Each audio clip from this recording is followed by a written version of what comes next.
नारायण नारायण। आज हम पढ़ रहे हैं ज्ञान दीपक भाग 2 अष्टम पुष्प श्री रामः शरणम मम। आइए अब कुछ समय के लिए एकाग्र और शांत चित्त से तत्व ज्ञान की प्राप्ति के लिए जिन सद्गुणों की अपेक्षा है, जिस साधना की अपेक्षा है, उसे संक्षेप में हृदयंगम करने की चेष्टा करें। ज्ञान दीपक का यह प्रसंग अत्यंत संक्षिप्त है। केवल कुछ दोहों में ही ज्ञान दीपक का वर्णन किया गया है, लेकिन उसका विश्लेषण करें और उस पर गहराई से विचार करें तो सचमुच यह प्रसंग बड़ा ही गंभीर और अत्यंत विस्तृत है। अगर साधारण भाषा में ज्ञान दीपक प्रसंग पर विचार करें तो रूपक तो दिया गया है दीपक का, पर उसका तात्पर्य यह है कि सबसे पहले अंतःकरण में गुरु के प्रति श्रद्धा हो, फिर गुरु के द्वारा बताए गए साधन किए जाएं, जप किया जाए, यम और नियम का पालन किया जाए, और जप आदि साधना करते हुए उसमें भावना हो, विश्वास हो, मन की निर्मलता हो, मन की निश्चलता हो, तथा जब इस प्रकार से साधक श्रद्धायुक्त अंतःकरण से भावना और विश्वास का आश्रय लेकर के साधना करता है तो उसके अंतःकरण में अहिंसा वृत्ति का उदय होता है। उसके बाद उस अहिंसा के साथ साथ कहीं कामना न आ जाए, क्योंकि जहाँ अहिंसा होती है वहाँ बाहरी आकर्षण होते हैं। अहिंसा की वृत्ति के उदय होने के बाद निष्कामता हो, संतोष हो, क्षमा हो और अंतःकरण में धृति आए।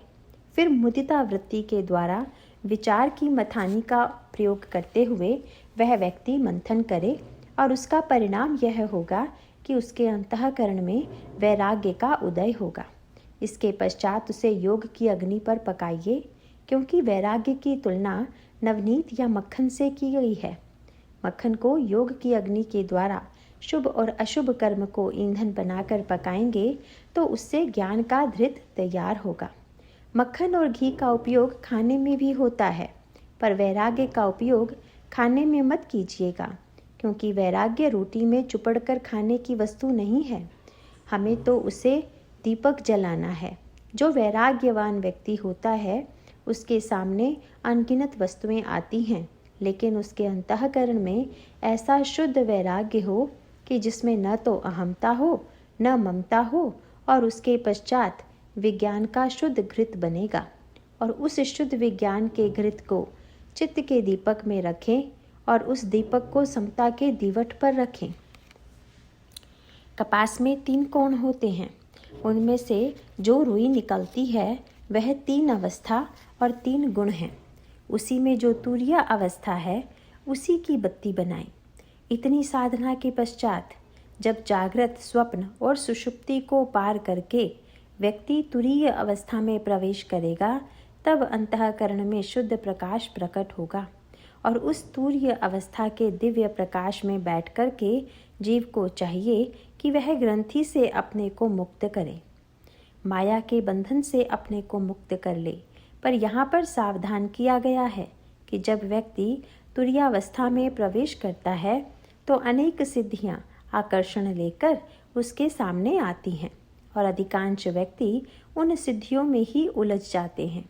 परंतु यदि व्यक्ति सिद्धियों को ही महत्व देने लगे तो परिणाम यह होगा कि उसके अंतःकरण में ग्रंथि मोचन की प्रक्रिया नहीं होगी, अपितु ज्ञान का दीपक बुझ जाएगा। विषय वासना की हवा भी आकर के दीपक को बुझाने की चेष्टा करेंगी। इस तरह से व्यक्ति इस प्रक्रिया के द्वारा अंतर जीवन में प्रवेश करके धन्यता का अनुभव करता है। इस प्रसंग का संक्षेप में शब्दार्थ मैंने आपके सामने रख दिया। अब क्रम से इसकी पूरी व्याख्या कर पाना संभव नहीं है, पर मूल सूत्र के रूप में इसका अभिप्राय यह है कि हमारा अंतःकरण मन, बुद्धि, चित्त और अहंकार को लेकर बना है और इन सब में कोई ना कोई जो दोष आ गया है। मन में भी दोष है, बुद्धि भी दोषयुक्त हो गई है, चित्त भी दोषयुक्त है और अहंकार भी दोषयुक्त है। जब तक हम इन चारों को शुद्ध करने की चेष्टा नहीं करेंगे, तब तक हमारे अंतर जीवन में न तो प्रकाश होगा, न तो सत्य का साक्षात्कार होगा। इसी तथ्य को स्पष्ट करने के लिए कल श्री भरत जी के चरित्र को एक आश्रय के रूप में चुना गया था, पर श्री भरत जी के चरित्र में इसी की ओर संकेत है। श्री भरत और श्री राम जीव और ब्रह्म के रूप में दिखाई देते हैं, किंतु गोस्वामी जी ने संकेत किया कि श्री राम और श्री भरत में जो अंतर दिखाई दे रहा है, उस अंतर को मिटाने की क्या पद्धति है। श्री भरत की चित्रकूट यात्रा मानो जीव की ब्रह्म से मिलन की यात्रा है। जब दोनों का मिलन हुआ तो न तो श्री राम को अपने ब्रह्मत्व का भान रहा और न तो श्री भरत को अपने जीवत्व होने का भान रहा। न तो जीव का ब्रह्मत्व वहाँ पर है और न ब्रह्म का ईश्वरत्व वहाँ पर है। वे दोनों मिल करके सर्वथा एकाकार हो जाते हैं। उपनिषदों में भी यह कहा गया है कि जीव और ब्रह्म दोनों नित्य सखा हैं।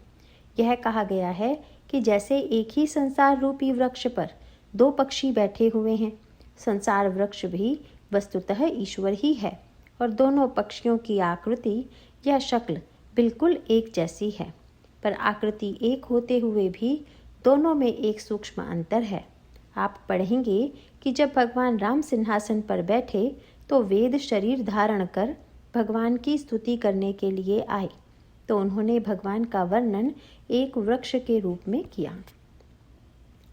वृक्ष में जैसे जड़ होती है, तना होता है, डालियाँ होती हैं, पत्ते होते हैं, फल होते हैं, उसी प्रकार से वेदों ने बड़ी गंभीर भाषा में भगवान की वंदना की।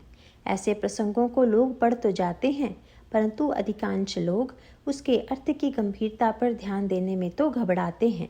पर वह पंक्ति तो बड़ी गंभीर है। गोस्वामी जी की इस पंक्ति को आप ध्यान से पढ़ें। अव्यक्त मूल मनादि तरु त्वचारी निगमागम भने, षटकंद शाखा पंचबीस अनेक पर्ण सुमन घने। अव्यक्त इसका मूल है और अव्यक्त से सृष्टि के रूप में यह व्यक्त होता है। जैसे वृक्ष को देखें तो उसकी जड़ दिखाई नहीं देती है, केवल ऊपर वाला भाग दिखाई देता है। इसी प्रकार से इस दिखाई देने वाले संसार के मूल में अव्यक्त निर्गुण निराकार ब्रह्म है। इसके पश्चात वर्णन किया गया कि डालियाँ क्या हैं, पत्ते क्या हैं, आदि आदि। उसमें एक बहुत बढ़िया बात कही गई है कि उस वृक्ष में दो फल लगे हुए हैं, और वे दो फल कौन से हैं? फल जुगल विधि कटु मधुर, बेली अकेली जही आश्रित रहे। बहुधा हम देखते हैं कि संसार में जिस वृक्ष का फल मीठा होता है, उसके सारे ही फल मीठे होते हैं, और जिस वृक्ष का फल कड़वा या खट्टा होता है, उसके सारे ही फल कड़वे या खट्टे होते हैं। पर वेदों ने कहा कि वाह प्रभु, आपने यह कैसे वृक्ष का निर्माण किया कि जिसका एक फल मीठा है और एक फल कड़वा। ये दो फल हैं, सुख और दुख। व्यक्ति की लाचारी है कि जीवन में न तो पूरे समय सुखी रह सकता है और न दुखी। उपनिषद कहते हैं कि इन दोनों फलों में अंतर क्या है। जब यह कहा गया कि ईश्वर अंतर्यामी है और जीव भी वही विद्यमान है, तो दोनों में कोई अंतर है क्या? दोनों पक्षियों में यह अंतर बताया गया है कि एक पक्षी तो बिल्कुल शांत भाव से बैठा हुआ है और वह फलों की ओर दृष्टि उठाकर भी नहीं देखता, बिल्कुल अपने आप में निमग्न है, और दूसरा पक्षी वह है जो मीठे फल का आस्वादन करे तो प्रसन्न दिखाई देता है, पर जब वह कड़वे फल पर चोंच चलाता है तब उसका मुंह बिगड़ जाता है। मानो यही जीव और ब्रह्म का अंतर है। जहाँ पर सुख दुख हर्ष विषाद आदि द्वंद्व नहीं हैं, वही ईश्वर है, और जहाँ ये द्वंद्व हैं वही मानो जीव है। आप प्रारंभ में ही देखेंगे कि श्री राम और श्री भरत में जो अंतर बताया गया वह बड़े महत्व का है। श्री भरत चित्रकूट जा रहे हैं। श्री भरत तो बिल्कुल श्री राम जैसे ही हैं, यहाँ तक कि लोगों के लिए पहचानना कठिन हो जाता था कि इनमें कौन भरत है और कौन राम है। जब गांव की स्त्रियों ने श्री भरत को देखा तो उनको लगा कि ये तो श्री राम ही हैं। श्री शत्रुघ्न को देखा तो ऐसा लगा कि ये तो लक्ष्मण है। बड़ा आश्चर्य है, ये राम लक्ष्मण हैं कि कोई और है। राम लक्ष्मण तो अयोध्या से चित्रकूट गए थे। अगर वे लौटे होते तो चित्रकूट से आते हुए दिखाई देते, लेकिन ये तो चित्रकूट की ओर जा रहे हैं जिधर श्री राम गए हैं। लेकिन देखने में तो दोनों एक जैसे हैं। उन स्त्रियों में से कुछ स्त्रियों की दृष्टि बड़ी पैनी है, औरों ने तो कहा कि दोनों की बाह्य आकृति तो बिल्कुल एक जैसी है, राम लखन सखी होई कि नाही। लेकिन अंतर जानने वाली सखी ने कहा कि नहीं सखी, इनमें और राम में कुछ अंतर है। क्या अंतर है? तो जितने अंतर उस सखी ने बताए वही जीव और ब्रह्म का अंतर है। वेशु नसो सखिसीय न संगा, आगे अनि चली चतुरंगा। दोनों के वेश में अंतर है। श्री भरत राजकुमार के वस्त्र और आभूषण धारण किए हुए हैं और भगवान श्री राघवेंद्र वल्कल वेश में गए थे। व्यवहारिक भाषा में अभिप्राय यह है कि जीव ने वस्त्र ओढ़ लिया है और भगवान की पदयात्रा क्या है। व्यवहार में वैसे तो श्री राम भी वस्त्र धारण करते हैं, पर मनुष्य के रूप में अवतार लिया तो उन्होंने वस्त्र भी स्वीकार किया, और पर उसमें भी सांकेतिक भाषा आती है। कैकई जी ने जो वरदान मांगा था, प्रातः काल मुनिवेश धरी जौन राम बन जाही, उसके अनुसार श्री राम ने रेशमी वस्त्र उतार दिए, आभूषण उतार दिए और केवल वल्कल वस्त्र धारण करके वे वन की ओर गए। यह बड़े महत्व की बात है। जीव जो वस्त्र धारण करता है, अगर उसका अभिप्राय मर्यादा और शील हो तो वह सार्थक है, परंतु संसार में यह विचित्र विडंबना है कि हम वस्त्र के द्वारा व्यक्ति का मूल्य निर्धारित करते हैं। वस्त्र का अर्थ केवल पहनने वाले कपड़े से ही नहीं है, वस्त्र विद्वत्ता का भी होता है, धन का भी, सत्ता का भी। ये जितने भी आवरण हैं, सब वस्त्र ही तो हैं, जिन्हें लोगों को पहने देखकर हम इस भ्रम में पड़ जाते हैं कि यह व्यक्ति वही है। वस्तुतः जीव के मूल्यांकन का आधार तो उसका ईश्वर का अंश होना है। शंकर जी जब दूल्हे के रूप में चलने के लिए प्रस्तुत हुए तो देवताओं ने शंकर जी से प्रार्थना की कि दूल्हा तो नित्य जैसा वस्त्र पहनता है, उससे कहीं बढ़िया वस्त्र धारण करके ससुराल जाता है, तो जरा आज आप भी सुंदर वस्त्र धारण करके ससुराल चलिए। वस्त्रों की तो कोई कमी नहीं है। शंकर जी ने कहा कि कपड़े से जो बड़प्पन आता है वह कपड़ा उतरते ही समाप्त भी हो जाता है। बात तो ठीक है, दूल्हा बेचारा एक ही दिन तो वर कहलाता है, वर माने श्रेष्ठ होता है। बड़ी विचित्र विडंबना है कि वर के लिए चाहे एक दिन या चाहे 2 दिन की बात हो, उसके बाद कपड़े भी उतर जाते हैं और वर नहीं रह जाता। जो वरत्व वस्त्र से आता है वह एक ही दिन में अपनी वास्तविक रूप में आ जाता है। शंकर जी बोले कि मैं उस वरत्व को लेकर विवाह नहीं करूँगा, मूल्य मेरा है कि मेरे वस्त्र का। इसका अभिप्राय यह है कि मूल्य जीव का, कि जाति का, कि पद का, कि धन का, इन वस्तुओं के द्वारा व्यक्ति ने अपने आप को ठग लिया है। हम कीमती वस्त्र धारण करके दूसरों को दिखाते हैं कि हमारी कितनी ऊंची जाति है, कितना ऊंचा कुल है, मेरे पास कितना धन है, कितनी बुद्धि है और कितना बल है। ये सब आवरण है। शंकर भगवान साक्षात ब्रह्म के ही रूप हैं। शंकर जी निरावृत रूप में विवाह के लिए जाते हैं तो उसका तात्पर्य यह है कि यदि किसी को मुझे स्वीकार करना है तो मेरे वास्तविक रूप में मुझे स्वीकार करे। किसी मिथ्या धारणा से युक्त हो करके किसी बाह्य उपाधि की श्रेष्ठता के द्वारा मेरा सम्मान नहीं होना चाहिए। बूढ़े बैल पर बैठ कर गए। एक तो बैल और वह भी बूढ़ा। यह बड़ी सांकेतिक भाषा है। पुराणों में धर्म का वर्णन वृक्ष के रूप में, सांड के रूप में किया गया है। बूढ़े का अर्थ है पुराना, अर्थात सनातन। जो सनातन काल से होगा वह तो पुराना होगा ही। इसका अर्थ है कि भगवान शंकर आसीन हैं सनातन धर्म के वृक्ष के ऊपर, निरावृत रूप से ब्रह्म विराजमान है। लेकिन जो सवारी और कपड़े से मूल्य करने वाले हैं वे धोखा खा गए, क्योंकि जिसकी सवारी जितनी कीमती वह उतना बड़ा, जिसके वस्त्र जितने मूल्यवान वह उतना ही बड़ा, जिसके पास जितना धन वह उतना बड़ा माना जाता है। अन्य देवता तो बढ़िया से बढ़िया वस्त्र धारण किए हुए हैं और अच्छे से अच्छे वाहनों पर बैठे हुए हैं, परंतु भगवान शंकर उसी बूढ़े बैल पर बैठे हुए ससुराल पहुंचते हैं। ज्यों ही समाचार फैला कि दूल्हा आ रहा है तो दूल्हे को देखने के लिए सबसे ज़्यादा उत्साह बच्चों में होता है। बच्चा माने जिनको चमक दमक और भूल भुलैया में बड़ी प्रसन्नता होती है, उनको बाह्य आडंबर में बड़ा आनंद आता है। जो बच्चे थे अर्थात जो अल्प बुद्धि वाले थे वे दूल्हे को देखने के लिए दौड़े कि ऐसा दूल्हा आ रहा है जिसको प्राप्त करने के लिए पार्वती जी ने इतनी कठिन तपस्या की। देखें तो सही कैसा दूल्हा है। गोस्वामी जी ने लिखा कि जब उन्होंने ब्रह्मा जी को देखा तो प्रसन्न हुए, देवताओं को देखा तो प्रसन्न हुए, और जब विष्णु भगवान को देखा तो और भी प्रसन्न हुए, और निश्चय हो गया कि बस दूल्हा तो यही है। भगवान विष्णु दिव्य पीतांबर वस्त्र पहने हुए, अनेक रत्नों से सुसज्जित, शंख, चक्र, गदा और पद्म से विभूषित अद्भुत सौंदर्य को देखकर जब नगरवासी आसपास आकर उनको देखने लगे तो भगवान विष्णु समझ गए कि ये भ्रम है। तब भगवान विष्णु ने कहा कि भाई, आप लोग जिसको देखने के लिए व्याकुल हैं वह दूल्हा तो पीछे आ रहा है। वे हंसे और समझ गए कि जब वास्तविक दूल्हे को देखेंगे तो इनका सारा उत्साह ठंडा पड़ जाएगा। जब उन्होंने सारा दृश्य देखा कि भूत, प्रेत एवं पिशाच चल रहे हैं और दूल्हा पूरे शरीर केवल कटी में मृग छाल डाले हुए चला आ रहा है, तो स्वयं तो भागे ही, पर विचित्र बात यह हुई कि बिडरी चले वाहन सब भागे। जिन जिन सवारियों पर वे आए हुए थे वे सब सवारियों के साथ प्राण तथा बच्चों के साथ भागे। और जब लौटे तो माताओं ने पूछा कि तुम लोग इतने घबराए हुए क्यों हो?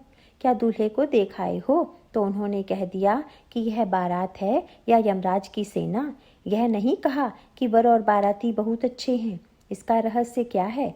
हम लोगों को जो बहुत अच्छा दिखाई देता है उसको हम भूल जाते हैं और जो भयानक दिखाई देता है उसी का वर्णन करते हैं। माताओं के पूछने पर उन बच्चों ने तुरंत कहा कि वर बिल्कुल पागल है। क्या वर ने गाली दी या पत्थर फेंका? ऐसा तो कुछ नहीं किया। फिर तुमने कैसे समझ लिया कि पागल है? तो लड़कों ने जो बात कही वही हम लोग भी, जो बुद्धि वाले हैं, जब किसी व्यक्ति को पुराने धर्म पर आरूढ़ देखते हैं तो कहते हैं कि यह कितना पिछड़ा हुआ है। आजकल तो यह बड़ी व्यापक बात है कि अगर कोई धर्म पर आरूढ़ हो, धर्म का पालन करे, तो लोगों को ऐसा लगता है कि समाज में यह कहाँ से पिछड़ा व्यक्ति आ गया। बच्चों ने यही कहा कि बरु बोरा हबसन असवारा, ब्याल कपाल विभूषण छारा। जो बैल पर बैठकर विवाह करने आया है वह पागल नहीं तो क्या है। आज तक तो कोई दूल्हा बैल पर बैठकर आया नहीं। इसका अभिप्राय यह है कि विवाह तो काम का पर्व है, वृक्ष जो है वह धर्म का पर्व है। अन्य जो दूल्हे हैं वे तो काम का आश्रय लेकर आते हैं, परंतु यह कैसा दूल्हा है जो धर्म का आश्रय लेकर आया हुआ है। और शरीर कैसा है? नगन जटिल भयंकरा। शरीर नंगा है, भयंकर है, जटा धारण किए हुए हैं, जो देखने में भयंकर है। इतना ही नहीं, उन्होंने यह भी कह दिया कि जो जियत रही बरात देखत, पुण्य बढ़ते ही कर सही। भगवान को देखना तो दूर रहा, उस बारात को देखने के बाद भी अगर कोई व्यक्ति जीवित रह गया तो समझना चाहिए कि उसने बड़ा पुण्य किया होगा। या तो इसका अभिप्राय यह है कि जो नग्न सत्य है, जो निरावृत सत्य है, उसको कोई देखना पसंद नहीं करता। इसीलिए उपनिषद में जो कहा गया मंत्र आता है कि सत्य है तो परंतु हिरण्यमेन पात्रेण सत्य स्यापिहितं मुखम। हिरण्मयेन पात्रेण सत्यस्य पाहितं मुखम। सत्य के मुख पर सोने का एक ऐसा ढक्कन लगा दिया गया है कि वह सोने का आकर्षण ही व्यक्ति को आकृष्ट कर लेता है।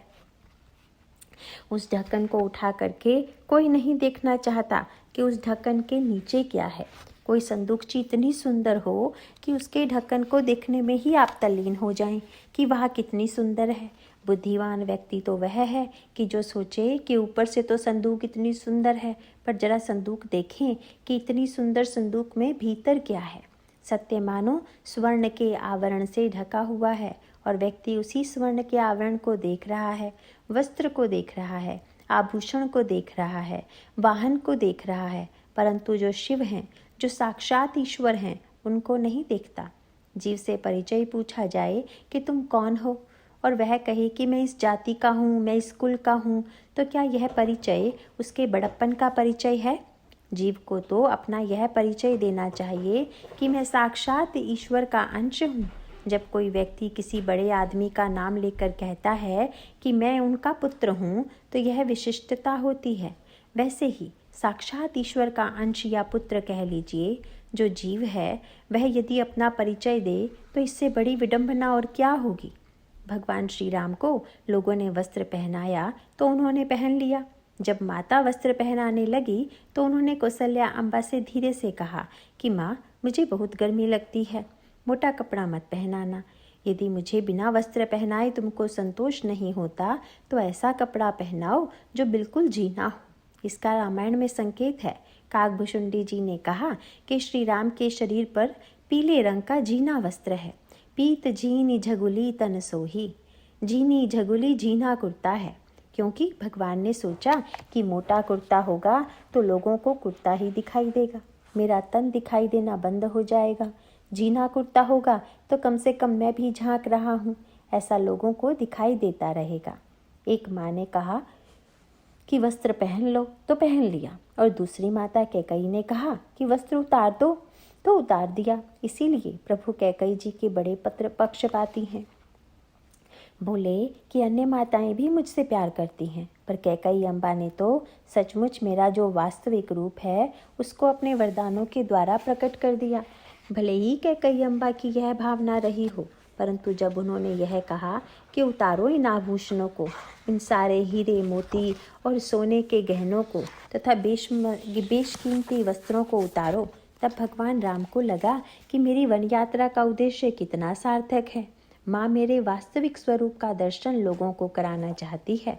गोस्वामी जी से किसी ने पूछा कि जब रावण का वध करके लौटे तो श्री राम को फिर से राजा का वस्त्र पहनना पड़ा, आभूषण आदि धारण करने पड़े, तब उनकी कैसी शोभा हुई? तो गोस्वामी जी ने कहा, करी मज्जन प्रभु भूषण साजे, अंग अनंग देखी सतलाजे। सौ कामदेव प्रभु को वस्त्राभूषण धारण किए हुए देखकर लज्जित हो गए। पढ़कर यह भ्रम होता है कि वस्त्राभूषणों से व्यक्ति की शोभा तो बढ़ जाती है, परंतु श्री राम की शोभा भी उसी प्रकार बढ़ गई। क्या आप भी ऐसा मानते हैं? गोस्वामी जी ने कहा कि नहीं भाई, शोभा बढ़ नहीं गई, घट गई। बोले कि जब वन जा रहे थे तब की याद कर लो कि उस समय कितने काम लज्जित हुए थे और अब कितने काम लज्जित हो रहे हैं, तो समझ में आ जाएगा। जब वस्त्राभूषण उतार कर वन जा रहे थे तो गांव की स्त्रियों ने देखा तो सौ नहीं करोड़ों कामदेव लज्जित हो गए थे। कोटि मनोज लजाव निहारे, कहाँ 100 और कहाँ करोड़ों। अभिप्राय यह है कि वस्त्राभूषणों से श्री राम का वास्तविक सौंदर्य घट जाता है। गोस्वामी जी ने तो कहा कि जैसे जल के ऊपर काई छाई हो, जिसे जल का वास्तविक रूप देखना हो तो काई को हटाना पड़ता है। गोस्वामी जी ने कहा, कागर कीर जो भूषण चीर, शरीरू लस्यो तजी नीरू ज्यों काई। जीव और ब्रह्म में एक अंतर यह है कि जीव का वस्त्र दिखाई दे रहा है। जीव का परिचय कैकई माँ के पुत्र के रूप में दिया गया। श्री भरत तो नित्य सत्य हैं, पर सिद्ध हैं, पर श्री भरत के चरित्र में साधना का पूरा क्रम विद्यमान है, और साधना का पूरा क्रम यह है कि श्री भरत के मन में यह ग्लानि है कि हंस बंस दशरथु जनकू, राम लखन से भाई, जननी तू जननी भई, विधि सन कछु न बसाई। श्री भरत जी की वन यात्रा के समय गांव की स्त्रियों को ऐसा लगने लगा कि यह वही श्री राम है या दूसरे कोई, परंतु एक सखी ने अंतर करते हुए कहा कि देखो, इनका वस्त्र और उनका वस्त्र अलग अलग प्रकार का है। आज इनका वेश दूसरा है और उनका वेश दूसरा था, यह अंतर है।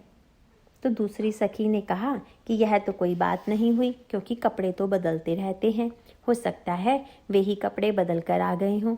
दूसरी सखी ने कहा कि एक अंतर और है, बेशुन सो सखी सीयन संगा।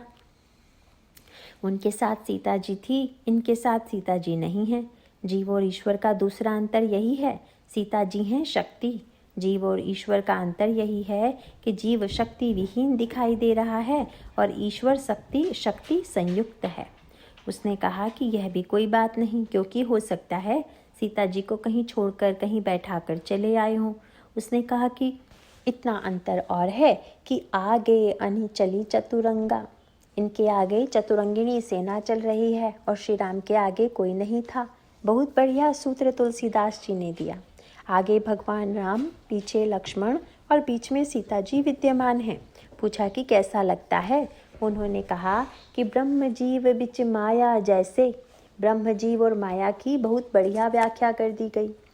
यहाँ पर माया है श्री सीता जी, भगवान राम साक्षात ब्रह्म और श्री लक्ष्मण जीव हैं जो सबसे पीछे चल रहे हैं। जीवन में भी हम जीव और ब्रह्म का यही अंतर देखते हैं। यहाँ चलने में गोस्वामी जी एक विशेष क्रम रखा है। आगे रामु लखनू बने पाछे, तापस वेश विराजत काछे, उभय बीच सिय सोहई कैसे, ब्रह्म जीव बिच माया जैसे। गोस्वामी जी का तात्पर्य यह है कि हम में और लक्ष्मण जी में यही अंतर है कि वे ब्रह्म और माया दोनों को आगे चलकर करके चल रहे हैं, परंतु उसमें भी उन्होंने सावधानी रखी है, क्योंकि यदि लक्ष्मण उन दोनों के ठीक पीछे चले तो उन्हें माया का दर्शन तो होगा पर ब्रह्म का दिखाई देना बंद हो जाएगा। इसीलिए लक्ष्मण जी श्री राम और श्री सीता जी के दोनों को थोड़ा सा दाहिना करके चलते हैं। लखन चलहि मग दाहिन लाए, मानो संकेत है कि जब हम जीवन पथ पर चलें तो हमें माया के दर्शन भले ही हों, माया भले ही हमारे आगे आगे चले, पर हमारे जीवन में यह सावधानी हमेशा बनी रहे कि कहीं ब्रह्म का दिखाई देना बंद ना हो जाए। श्री राम गए तो उनके आगे कोई नहीं था, और जब श्री भरत चल रहे हैं तो उनके आगे चतुरंगिनी सेना चल रही है। चतुरंगिनी सेना माने 4 प्रकार के जीव हैं।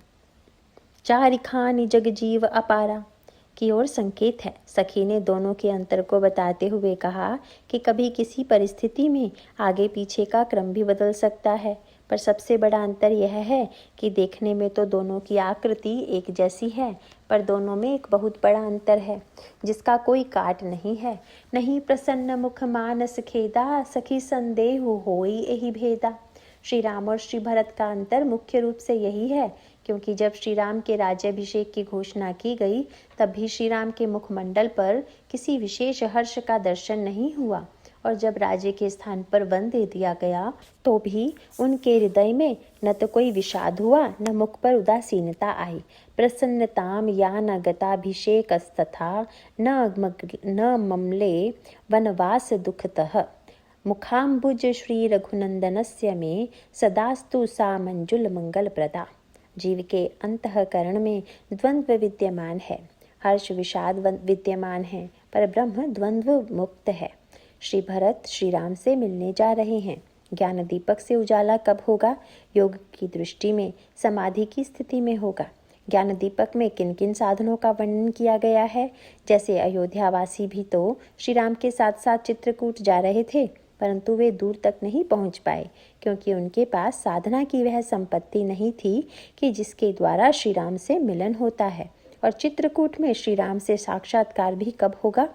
समाधि का अर्थ होता है जब जागृत, स्वप्न एवं सुषुप्ति से ऊपर उठ करके व्यक्ति तुरीयावस्था में प्रवेश करता है, समाधि में प्रवेश करता है, और जब चित्त निरुद्ध हो जाता है तो आत्मस्वरूप का या ब्रह्म का साक्षात्कार होता है। श्री भरत की जो यात्रा है, यदि इस यात्रा में आप देखें कि कैसा मन चाहिए, कैसी बुद्धि चाहिए, कैसा चित्त चाहिए, कैसा अहंकार चाहिए, इन सब का चित्रण आपको श्री भरत के व्यक्तित्व में मिलेगा। दिखाई यह दे रहा है कि श्री भरत और श्री राम मिल करके पूरी तरह से एक हो गए। दोनों में अपने ईश्वरत्व और जीवत्व का भान नहीं रहा। आप देखेंगे कि जब श्री भरत आए तो भगवान राम श्री भरत से तब मिले जब उनको पहले बिल्कुल अपनी तरह बना लिया। प्रभु को पता चल गया कि पैनी आँख वाले मुझ में और भरत में कुछ अंतर बताते हैं। इसीलिए श्री भरत ने जब चित्रकूट में श्री राम के आश्रम में प्रवेश किया तो एक सूत्र लिखा हुआ आपको मिलेगा, सानुज सखा समेत मगन मन, बिसरे हर्ष शोक सुख दुख कन। श्री भरत में न हर्ष रह गया, न शोक रह गया, न सुख रह गया, न दुख रह गया। भगवान राम का तात्पर्य क्या है? जीव यदि जीव बनकर मुझसे मिले तब तो देखने वाले, पैनी आँख वाले कोई ना कोई भेद निकाल ही देंगे कि ये राम हैं और ये भरत हैं। परंतु सच्चा मिलन कब होगा? भगवान राम का तात्पर्य है कि जब भरत को न तो अपने भरत्व का भान रहे और न मुझे अपने रामत्व का भान रहे। इतना ही नहीं, बल्कि देखने वालों में भी कोई ऐसा न हो कि जो पहचान ले। श्री भरत और श्री राम मिल करके एक हो ही गए, पर पूछा गया कि जो देखने वाले थे उन्होंने नहीं कहा कि श्री राम श्री भरत से मिल रहे हैं। उन्होंने कहा कि कहने वाला कोई था ही नहीं। क्यों? बोले कि भरत राम की मिलनी लखी, बिसरे सब ही अपान। सबको अहम की विस्मृति हो गई।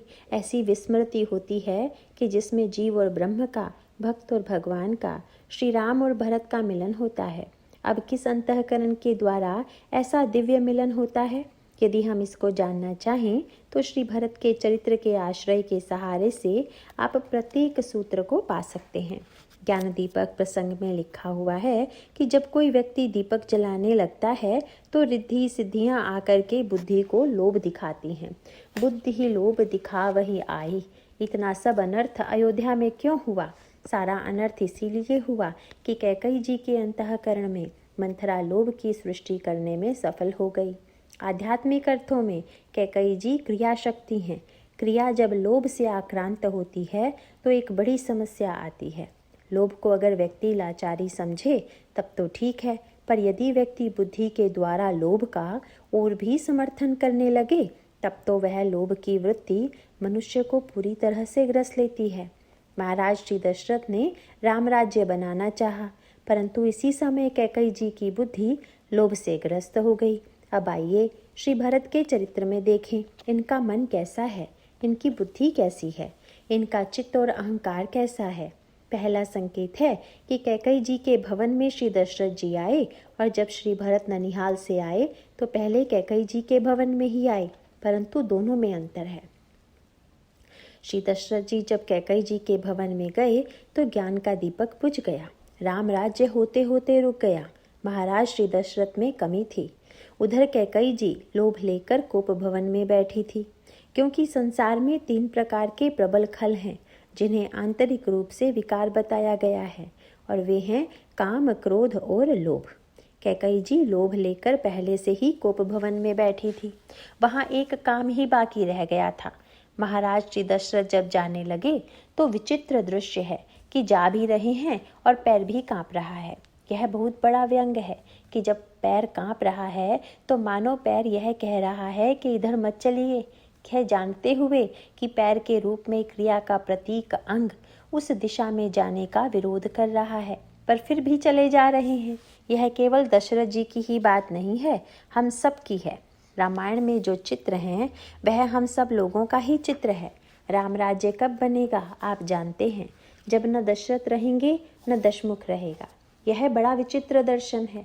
इसका अभिप्राय है कि दोनों की मृत्यु होगी, पर दोनों में अंतर है। एक स्वेच्छा से शरीर का त्याग करेगा, वे दशरथ हैं। दूसरा वह है कि जिसको बलपूर्वक शरीर का त्याग कराया जाएगा, वह दशमुख है। पर राम राज्य तभी बना कि जब दशरथ भी नहीं रहे और दशमुख भी नहीं रह गया। दशरथ के रहने पर क्यों नहीं बन पाया? इसका अभिप्राय यह है कि दशमुख तो 10 इंद्रियों से भोग करता है और दशरथ अपनी 10 इंद्रियों को नियंत्रित करने वाले हैं। पर अंतर है, जब आप बलपूर्वक इंद्रियों को रोकिएगा तो अवसर आने पर इंद्रियां विद्रोह करेंगी। इसका अर्थ यह हुआ कि रावण के जीवन में तो दुर्गुणों की पराकाष्ठा है, काम, क्रोध एवं लोभ की पराकाष्ठा है, पर महाराज श्री दशरथ के जीवन में भोग और रोग तो नहीं है, पर शरीर है, और शरीर का निर्माण काम से हुआ है, तो वे काम की वृत्ति से बचे हुए नहीं हैं। महाराज श्री दशरथ ने शरीर का परित्याग क्यों कर दिया? उन्होंने कहा कि मेरे शरीर में और मेरे मन में अगर काम की वृत्ति न होती तो इतना बड़ा अनर्थ न होता। जिस शरीर ने राम राज्य नहीं होने दिया और जिस शरीर ने राम को वन भेज दिया, सो तनु राखि करब में कहा, जेहि न प्रेम पनु मोर निबाहा। इसीलिए मुझे ऐसे शरीर का परित्याग कर देना चाहिए। महाराज श्री दशरथ की दुर्बलता दिखाई दे रही है, और यही हम लोगों के जीवन में भी होता है। रावण का पैर भले ही न कांपता हो, पर दशरथ का पैर कांपता है। यही दशरथ और रावण का मुख्य अंतर है। इसका अर्थ यह है कि बुरे व्यक्ति जब बुराई करते हैं तो उनका पैर नहीं कांपता है, परंतु यदि भला व्यक्ति कोई बुरा काम करने के लिए अग्रसर होता है तो पैर बतला देते हैं कि इधर नहीं जाना चाहिए। पर कैसी विडंबना है कि पांव रोक रहा है कि उधर नहीं जाना चाहिए, पर काम कहेगा कि चलिए चलिए भोग मिलेगा। पैर कांप रहा है, फिर भी दशरथ जी को भवन की ओर चले जा रहे हैं। गोस्वामी जी ने महाराज दशरथ के ऐश्वर्य का वर्णन करते हुए लिखा कि सुरपति बसई बाह बल जाके, नरपति सकल रहई रुख ताके। सो सुनीतिय रिस गयौ सुखाई, देखहु काम प्रताप बढ़ाई। यही है काम का प्रताप, यही है काम की विडंबना कि दशरथ जैसे व्यक्ति जिसने राम को प्राप्त कर लिया फिर भी काम को नहीं जीत पाए। बात यह है कि राम को प्राप्त तो कर लिया पर पुत्र के रूप में पाया, ईश्वर के रूप में नहीं पाया। मनु जी ने वरदान मांगा था कि आप मेरे पुत्र बनिए, पर मैं आपको पुत्र ही समझूं, ईश्वर ना समझूं। परिणाम क्या हुआ कि वात्सल्य का आनंद तो उन्होंने भोग लिया, श्री राम की बाल लीला का, किशोर लीला का आनंद तो उन्होंने बहुत पाया, लेकिन दशरथ ने ज्ञान प्राप्त करने से इनकार कर दिया और वे श्री राम को पुत्र भाव से ही देखते रहे।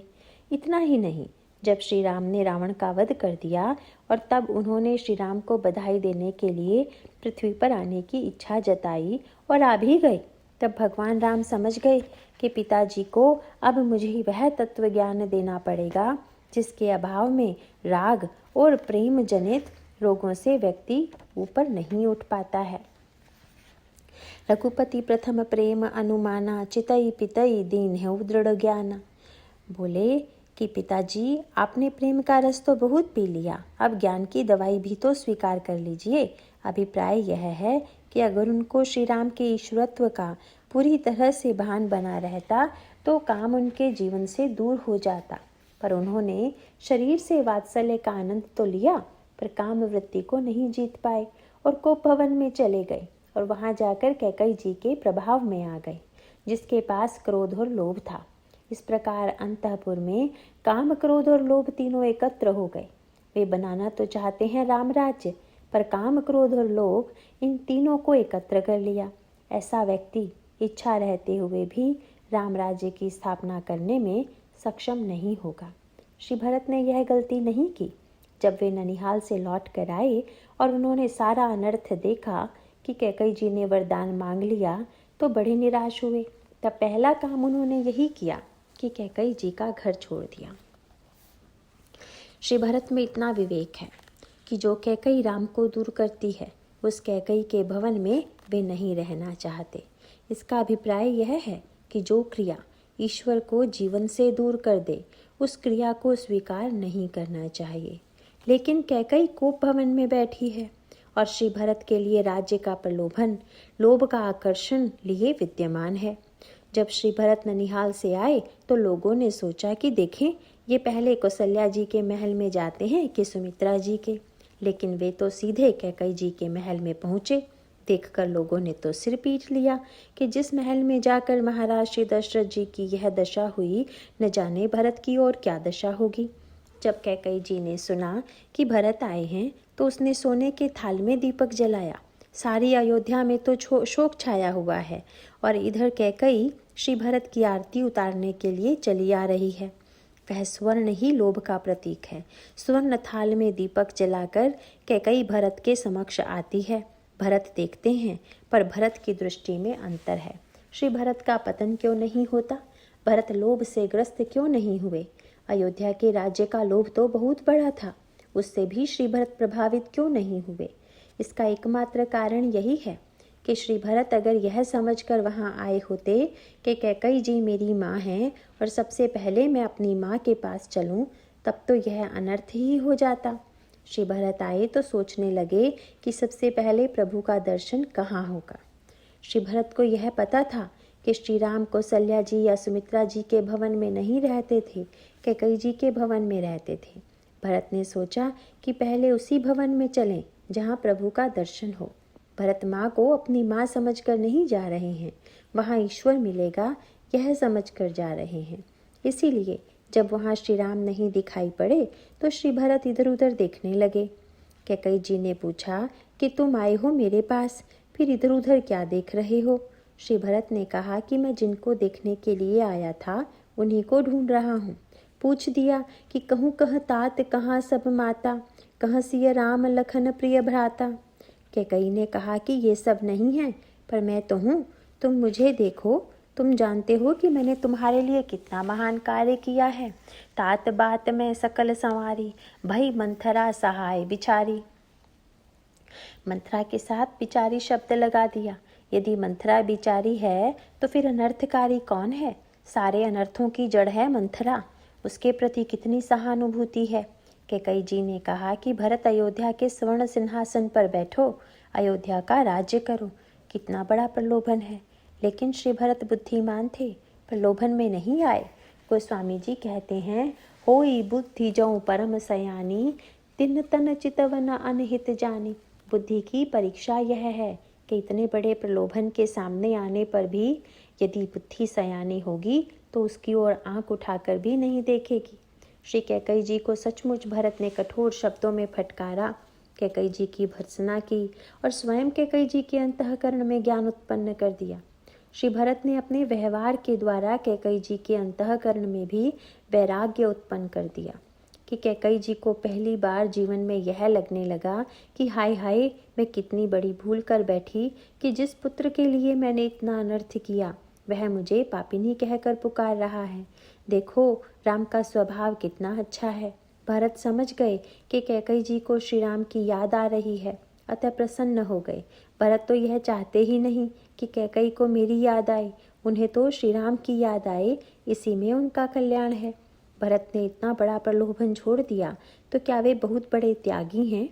लोगों ने भरत से पूछा तो वे बोले कि आप लोग मुझे पहचानने में भूल मत कीजिए। मैं तो बड़ा पद चाहता हूँ, छोटा पद लेकर क्या करूँगा? संसार के जितने पद हैं वे सब छोटे ही हैं, क्योंकि संसार में कोई पद ऐसा नहीं है कि जो भूत न बन जाए। ऐसा पद कि जो भूत बनने वाला है उसे लेकर मैं क्या करूँगा? उन्होंने कहा कि महाराज दशरथ से पूर्व अयोध्या के सिंहासन पर कितने लोग आए, पर उनमें से कोई एक भी उस सिंहासन पर बना हुआ है? नहीं नहीं, आप लोग तो मुझे छोटा पद दे रहे हैं, मुझे तो बड़ा पद चाहिए। कौन सा पद? आप निदारुण दीनता कहु सबहि सिरुनाय, देखे बिनु रघुनाथ पद जिय कई जरनी न जाए। मुझे तो रघुनाथ पद चाहिए। इसका अर्थ यह है कि अगर भगवान के चरणों में प्रीति हो जाए, भक्ति हो जाए, तो उससे जो पद मिलता है उसके साथ भूत कभी नहीं लगता।